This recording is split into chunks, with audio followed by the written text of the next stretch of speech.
বাংলা সাহিত্যের রহস্য, রোমাঞ্চ এবং কিছু ভয়ের গল্পে ভরা এই বিশেষ নিবেদন শুধুমাত্র আপনার জন্য। আজ আপনার জন্য হেমেন্দ্র কুমার রায়ের লেখা বন্দি আত্মার কাহিনী। হেমেন্দ্র কুমার রায় জন্মেছিলেন 1888 সালে। কিশোরদের জন্য লিখে গেছেন অনেক রহস্য, অ্যাডভেঞ্চার এবং ভৌতিক গল্পে তার জুড়ি মেলা ভার।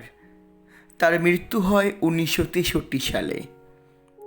আজকের গল্পটি আমরা নিয়েছি রঞ্জিত চট্টোপাধ্যায় সম্পাদিত নির্বাচিত ভূতের গল্প এই বইটি থেকে। প্রধান চরিত্রে লেখক অনন্তবাবু এবং সুরেনবাবু। গল্প পাঠে বিজয় এবং গল্পের সূত্রধার তিথি। শুরু হচ্ছে বন্দি আত্মার কাহিনী।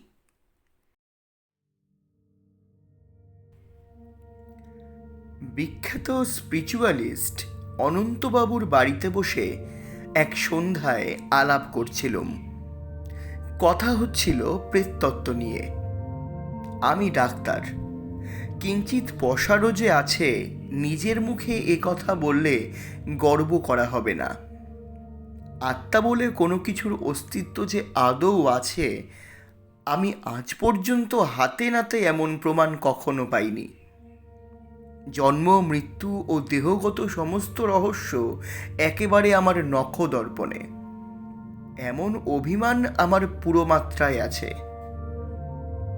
কিন্তু অনন্তবাবু আমার সেই অভিমানে আঘাত দিতে চান। তিনি বলেন, জন্ম ও মৃত্যু কথার কথা মাত্র। দেহটা সাময়িক খোলস ছাড়া আর কিছুই না। জন্মের আগেও এবং মৃত্যুর পরেও আত্মা বেঁচে থাকে, ইত্যাদি ইত্যাদি। খুব জোরে তর্ক চালিয়েছি। আমিও বুঝবো না, অনন্তবাবু না বুঝিয়ে ছাড়বেন না। তর্কটা যখন রীতিমতো জমে উঠেছে, হঠাৎ রাস্তায় উঠল ভীষণ গোলমাল। সচমকে মুখ ফিরিয়ে আমরা জানলা দিয়ে বাইরে চেয়ে দেখি, পথের ওপাশের ফুটপাথের ওপরে সুরেনবাবুর বাড়ির সামনে মস্ত ভিড়ের সৃষ্টি হয়েছে। আমরা সকলে ঘর থেকে বেরিয়ে দ্রুত পায়ে ঘটনাস্থলে গিয়ে হাজির হলুম। ফুটপাথের ওপরে হাত পা ছড়িয়ে অজ্ঞান হয়ে পড়ে রয়েছেন সুরেনবাবু নিজেই। তিনি কেবল আমাদের প্রতিবেশী নন, আমাদের দুজনেরও বিশেষ বন্ধু বটে। ভিড়ের একজন তাকে জিজ্ঞাসা করার উত্তরে বলল, বারান্দার ওপর থেকে উনি পড়ে গিয়েছেন। আমরা ধরাধরি করে সুরেনবাবুকে নিয়ে তার বাড়ির ভেতরে ঢুকলাম। তারপর বৈঠকখানার তক্তপোষের ওপরে শুয়ে রেখে তাকে পরীক্ষা করতে লাগলুম। পরীক্ষার পর বুঝলুম গতিক সুবিধের নয়। সুরেনবাবুর দেহের ওপরটায় গুরুতর আঘাতের চিহ্ন নেই বটে, কিন্তু তার দেহের ভেতরের অবস্থা ভয়াবহ। এটা বেশ সহজেই আমি অনুমান করতে পারলুম। অনন্তবাবুকে বললুম, এর মৃত্যুর আর দেরি নেই। অনন্তবাবু বললেন, কি সর্বনাশ! তাহলে উপায়? সুরেনের স্ত্রী, ছেলে মেয়ে সবাই যে হরিদ্বারে তীর্থ করতে গিয়েছে। বাড়িতে আর দ্বিতীয় ব্যক্তি নেই। এখন তাহলে আমরা কি করব? তাদেরও তো প্রয়োজন। বললুম, আমার পরীক্ষা ভুল হতে পারে। দাঁড়ান, ডাক্তার পি ঘোষকে ডাকি। ডাক্তার পি ঘোষ হচ্ছেন কলকাতার শ্রেষ্ঠ ডাক্তারদের অন্যতম। ফোনে খবর পেয়েই এসে হাজির হলেন। সুরেনবাবুকে পরীক্ষা করে বললেন, কোনো আশা নেই, মিনিট কয়েকের মধ্যে ইনি মারা যাবেন। আমি বললুম, অনন্তবাবু, আপনার যদি ঠিকানা জানা থাকে তবে সুরেনবাবুর স্ত্রী আর ছেলে মেয়েদের এক্ষুনি টেলিগ্রামে খবর দিন। ঠিকানাও জানি, টেলিগ্রামও যেন আমি করে দিচ্ছি, কিন্তু আপনারা বলছেন সুরেন এখনই মারা যাবে। হরিদ্বার এখান থেকে একদিনের পথ নয়। সুরেনের আর কোনো আত্মীয় নেই। সমস্ত ঝুঁকি আমাদেরই সামলাতে হবে তো। মৃতদেহ নিয়ে আমরা কি করব? মিস্টার ঘোষ, দেখুন, আপনাদের চিকিৎসা বিজ্ঞান যদি একে কোনো রকমে আর দিন তিনেক বাঁচিয়ে রাখতে পারে, ভালো হতো তাহলে। ডাক্তার ঘোষ মাথা নেড়ে বললেন, অসম্ভব, এতক্ষণে মৃত্যু ওর দেহের ভিতরে প্রবেশ করেছে। এই অসাধ্য সাধন অসম্ভব, উনি মারা পড়লেন বলে।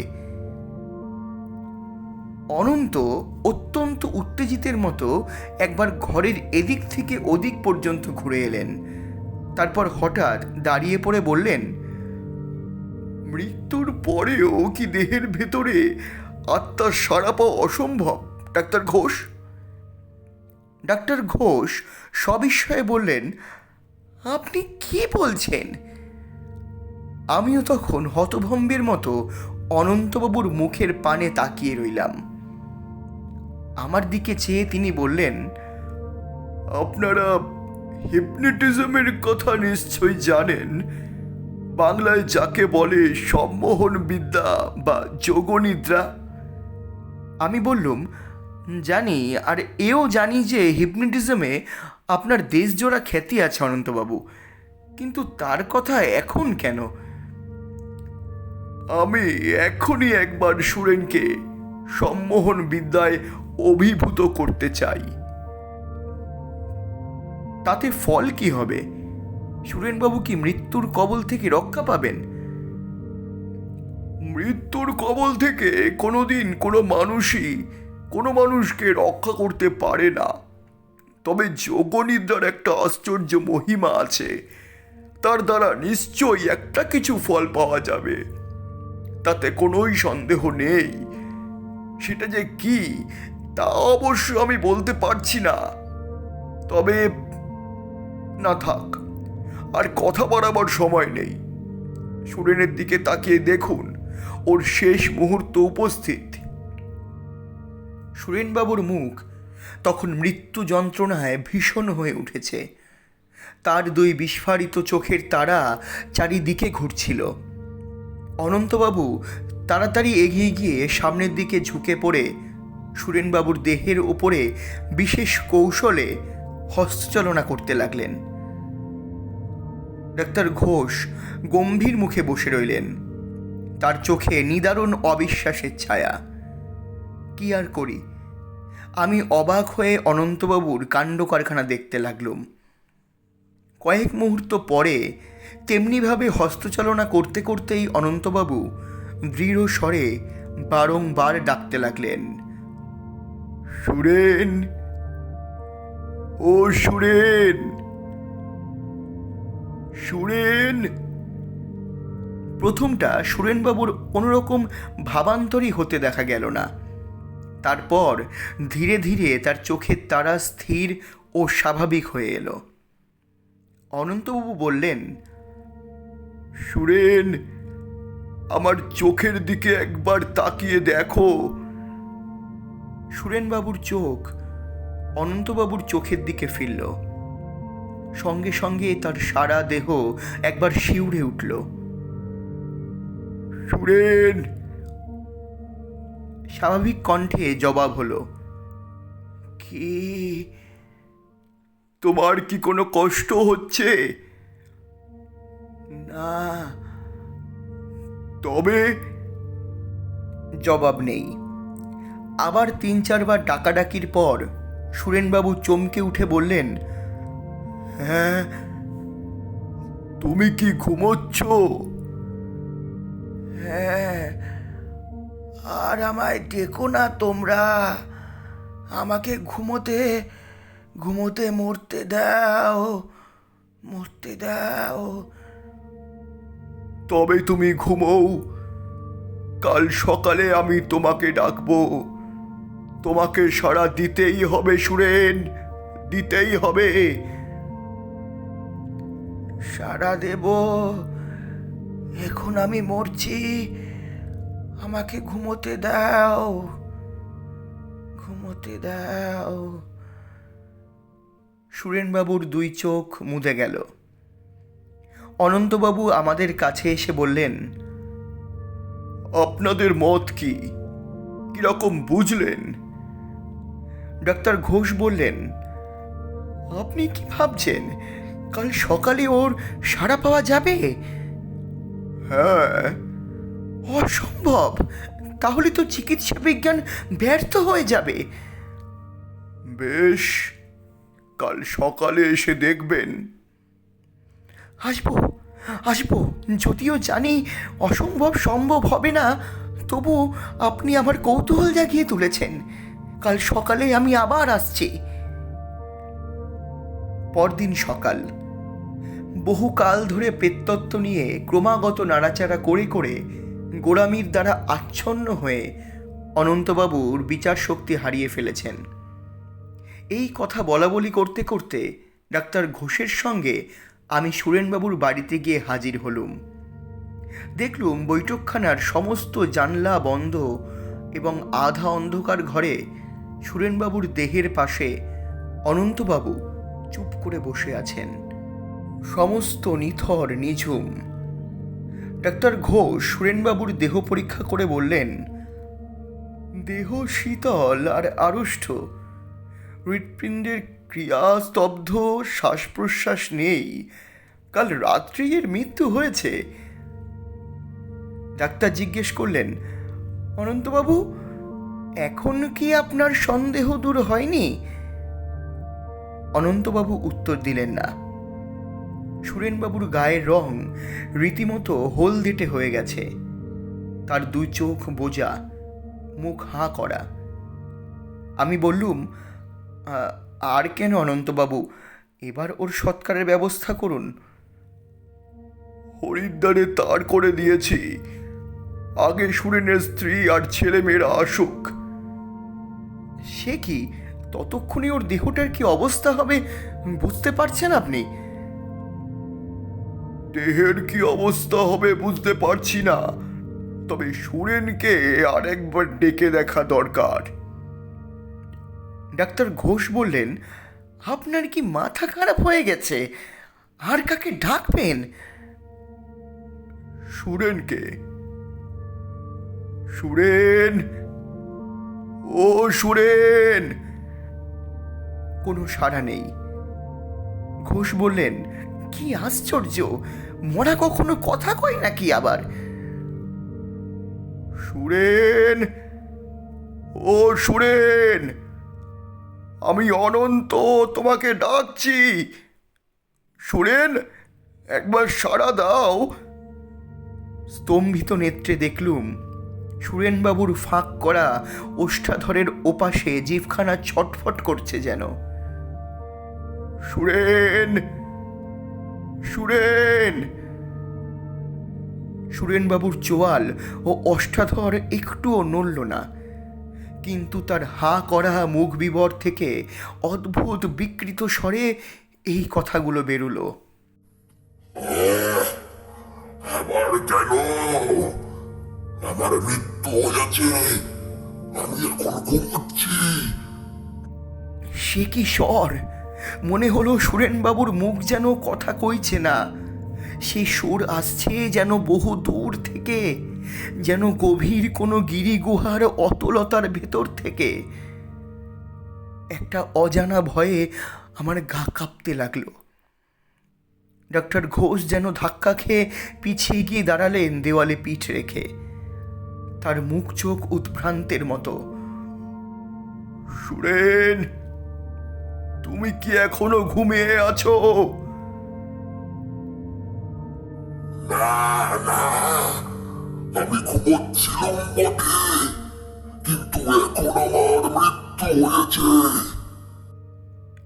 সুরেন, আবার তুমি ঘুমিয়ে পড়ো, আবার তুমি ঘুমিয়ে পড়ো। ডাক্তার ঘোষ, আপনার কোনো বক্তব্য আছে? ডাক্তার ঘোষ ক্ষীণ স্বরে বললেন, না না, নেই নেই। সুরেনবাবুর কণ্ঠস্বর কিরকম মনে হলো যেন ভয়ানক। মানুষের গলার ভেতর থেকে যে ওরকম বিভৎস আওয়াজ বেরোতে পারে এটা ধারণার অতীত। ও তো কণ্ঠস্বর নয়, যেন একটা অমানসিক ধ্বনি মাত্র। কিন্তু ও ধ্বনি তো অপর কারো নয়, ও ধ্বনি তো আসছে সুরেনেরই গলার ভেতর থেকে।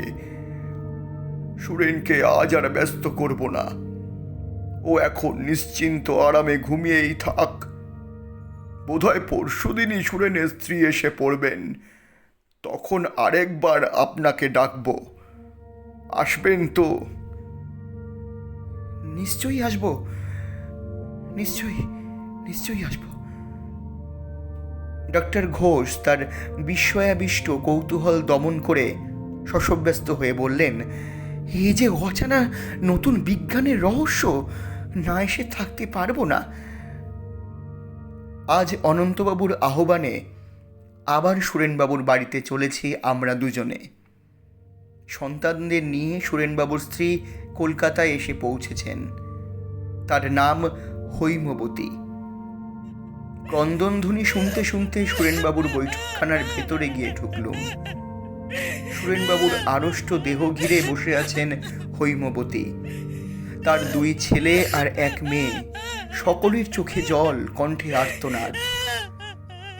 অনন্তবাবু বসে আছেন মৃতদেহের ডান পাশে। মুদিত নেত্রে তিনি মূর্তির মতো স্থির, যেন ধ্যানমগ্ন।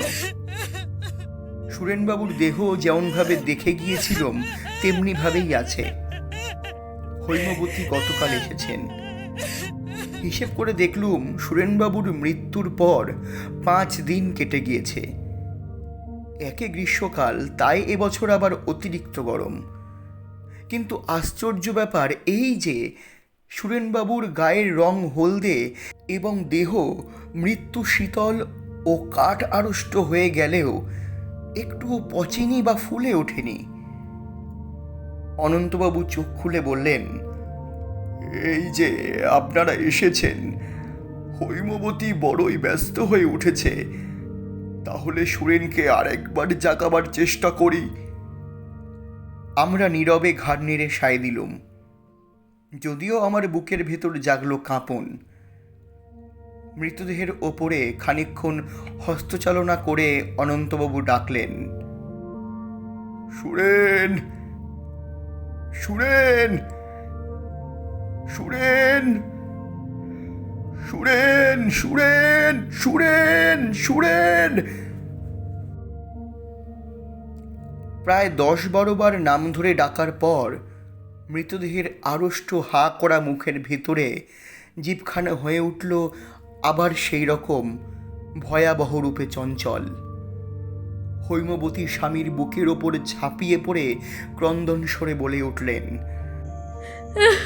ওগো, ওগো, তুমি তাহলে সত্যিই বেঁচে আছো? ছেলেমেয়েরাও বাবা বাবা বলে চেঁচিয়ে কেঁদে উঠল। অনন্তবাবু বললেন, কথা কও সুরেন, কথা কও। আবার শোনা গেল সেই বর্ণনাতীত ভয়ঙ্কর কণ্ঠস্বর, যা আসছে যেন বাড়ির বাইরে পৃথিবীর অতল পাতালের ভেতর থেকে।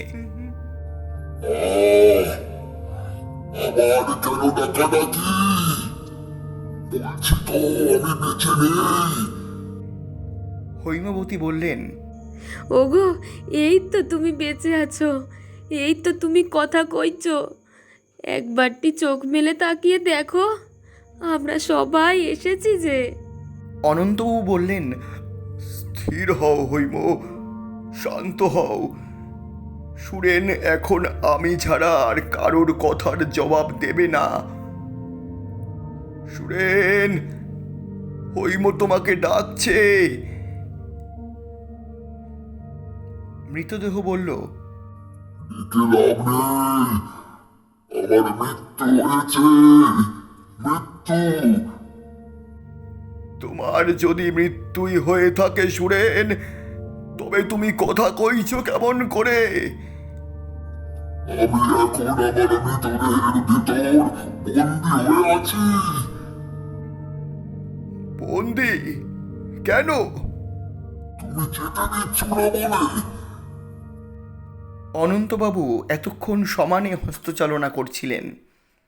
এই ব্যাপারে তিনি যে তার সমস্ত ইচ্ছা শক্তিকে প্রবলভাবে নিযুক্ত করেছেন সেটা বোঝা যায় তার চেহারা দেখে। তার কপালের ওপরে শিরাগুলো এবং কণ্ঠের ওপরে মাংসপেশিগুলো দ্বিগুণ ফুলে এবং মুখের রং রাঙা টকটক হয়ে উঠেছে। হঠাৎ তিনি হস্তচালনা বন্ধ করে খানিকক্ষণ নীরবে অত্যন্ত হাঁপাতে লাগলেন। তারপর ফিরে বললেন, হৈম, আর কেন? তোমার জন্যেই সুরেনকে যোগনিদ্রায় আচ্ছন্ন করে রেখেছিলুম। এইবার ওর ঘুম ভাঙাই, ওর আত্মাকে মুক্তি দিই।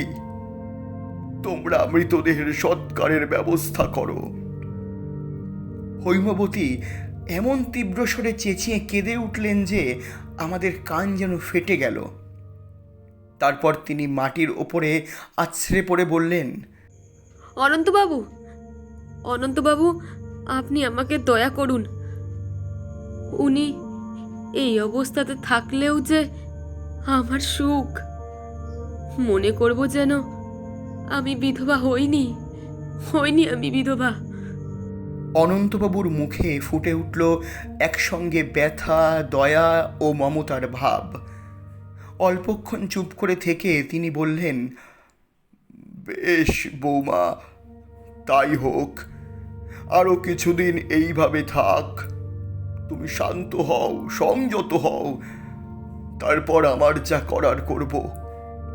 মনে রেখো মা, আমি হচ্ছি তুচ্ছ মানুষ। মৃত্যু হচ্ছে ভগবানের ইচ্ছা। তাকে বাধা দেবার চেষ্টা করলে আমারও সর্বনাশ হবে, আমিও বাঁচব না। অনন্তবাবু উঠে দাঁড়ালেন। এতক্ষণ আমরা ছিলাম দুঃস্বপ্নে অভিভূতের মতন, অসাড় হয়ে। অনন্তবাবু উঠে দাঁড়াতেই সার হলো আমাদের। ডাক্তার ঘোষ বললেন, আমি আর সহ্য করতে পারছি না। আমার প্রাণ মন হাঁপিয়ে উঠেছে। আমিও বললুম, আমারও। বাইরে বেরোতে পারলেই বাঁচি। চলুন চলুন চলুন, বাইরে চলুন। অনন্তবাবুও হাঁপাতে হাঁপাতে বললেন, আমারও ওই ইচ্ছা। চলুন চলুন, আমরা বাইরে যাই, চলুন। তারপর কেটে গেছে 2 মাস। সুরেনবাবুর দেহ পড়ে আছে বৈঠকখানার তক্তপোষে। তাতে এখনও পচন ধরেনি। ইতিমধ্যে এই অদ্ভুত খবর শুনে দলে দলে বাইরের লোক এবং খবরের কাগজের সংবাদদাতারা সুরেনবাবুর বাড়িতে আনাগোনা শুরু করে দিয়েছিল। অনন্তবাবু খাপ্পা হয়ে উঠেছিলেন। বাইরের লোকেরা আর ভেতরে ঢুকতে পায় না। খবরটা রটে গিয়েছিল দিকে দিকে। চারিদিকে বিষম উত্তেজনার সৃষ্টি হয়েছে।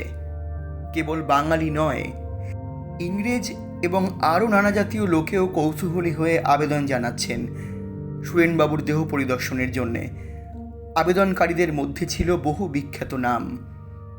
একদিন অনন্তবাবুর জরুরি আহ্বান এলো। তার বাড়ির কাছে গিয়ে দাঁড়াতেই শুনলুম সুরেনবাবুর বাড়ির ভেতর থেকে কান্নার আওয়াজ। অনন্তবাবুর বৈঠকখানায় ঢুকে দেখি একখানা চেয়ারের ওপরে বসে আছেন ডক্টর ঘোষ। অনন্তবাবু ঘরময় ঘুরে বেড়াচ্ছেন। তার ভাবভঙ্গি ক্রুদ্ধ, বিরক্ত। আমাকে দেখেই তিনি বললেন, কান্না শুনতে পাচ্ছেন? হ্যাঁ, ব্যাপার কি? আজ সুরেনের যোগনিদ্রা ভাঙাবো, তাই ওই কান্না। হৈমবতীর ইচ্ছা সুরেনের দেহ ওইভাবেই থাকুক, কিন্তু তাও কি সম্ভব? আমি বেশ বুঝতে পারছি আমার নিজের স্বাস্থ্য দিনে দিনে ভেঙে পড়ছে।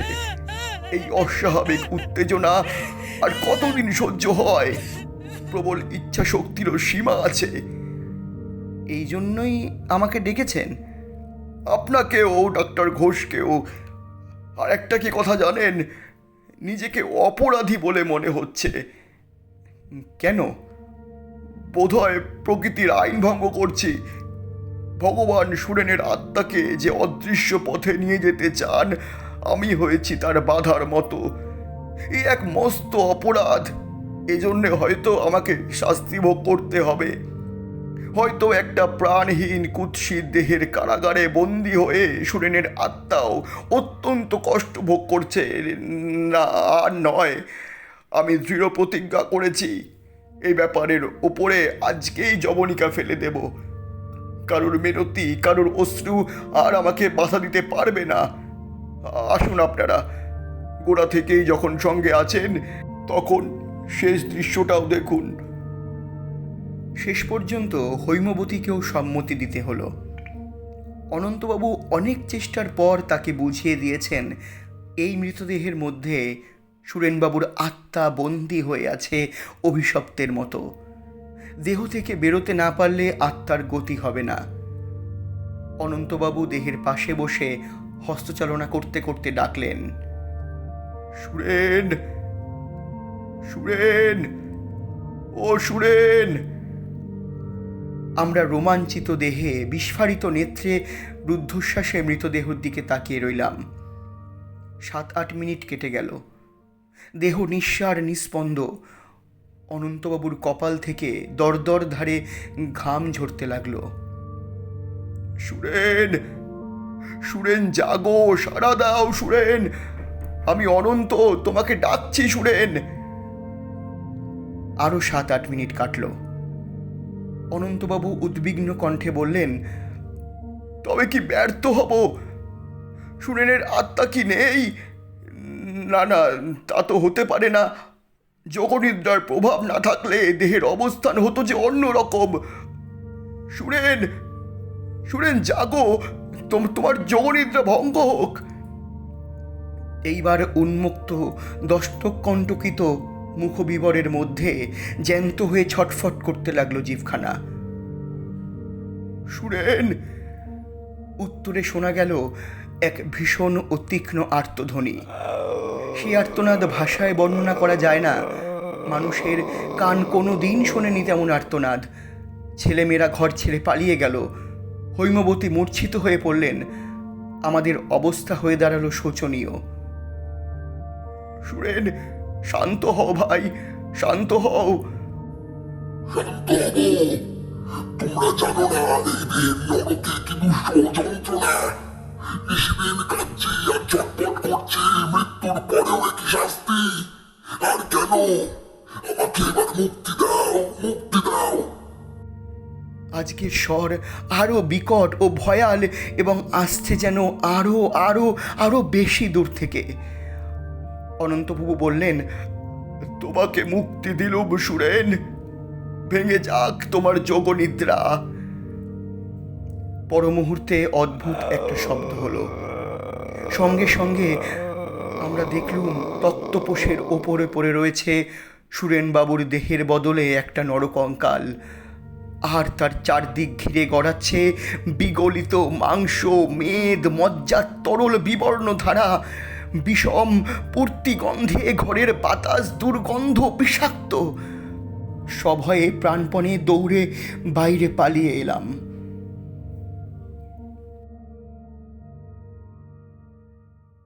শুনছিলেন হেমেন্দ্র কুমার রায়ের রচনা বন্দি আত্মার কাহিনী।